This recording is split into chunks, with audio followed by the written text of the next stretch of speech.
அனைவருக்கும் வணக்கம். நான் உங்களுக்கு ஆதி சரவணன்.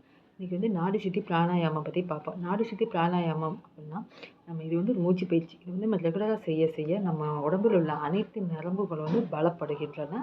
உடம்பில் உள்ள எல்லா பிளாக்ஸ் அடைப்பெல்லாம் இருக்குல்ல, அதெல்லாம் வந்து கிளியர் ஆகிடும். ஓகேவா? இது நம்ம ரெகுலராக செய்ய செய்ய உடம்பு ஆரோக்கியமாக இருக்கும். நம்ம மூச்சு ஓட்டம் வந்து நல்லா கிளியராக போயிட்டு வரும். ஓகேவா? இது வந்து நம்ம மெடிடேஷன் செய்கிறதுக்கு முன்னாடி ஃபஸ்ட்டு இதை செய்யணும்.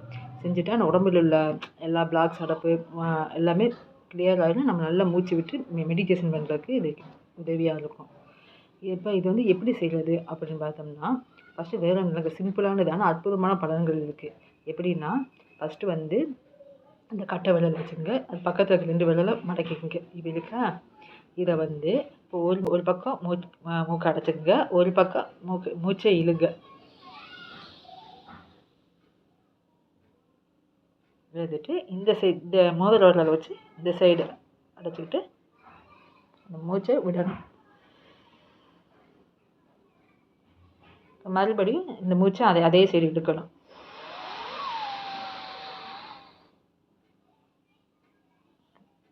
திரும்ப இந்த சைடு மூச்சை விடணும். இதே போல் ஒரு 20 டைம்ஸ் வந்து இந்த காலையில் எழுந்திரிச்சோடனே செஞ்சால் நல்லாயிருக்கும். இது ரொம்ப ஆழமாக மூச்சு இழுக்கணும். நல்லா மூச்சை நல்லா ஆழமாக இழுத்து ஆழமாக அப்படியே மூச்சை விடணும். இப்போ நீங்கள் ஒவ்வொரு தடவையும் மூச்சை இழுக்கிறப்பையும் அனைத்து ஒரு பாசிட்டிவ் எனர்ஜி, இறைசக்தி, அனைத்து நல்ல விஷயங்கள் அனைத்துமே நம்ம உடம்புக்குள்ளே போகுது அப்படின்னு நினச்சிட்டு இருங்க. மூச்சை விடப்போ நம்ம எல்லா கெட்ட சக்திகளும் வெளியே போகுது அப்படின்னு நினச்சிட்டு மூச்சை விடுங்க. அனைவருக்கும் சிவனருள் கிடைக்கட்டும். ஓம் நம சிவாய. சிவாய நம.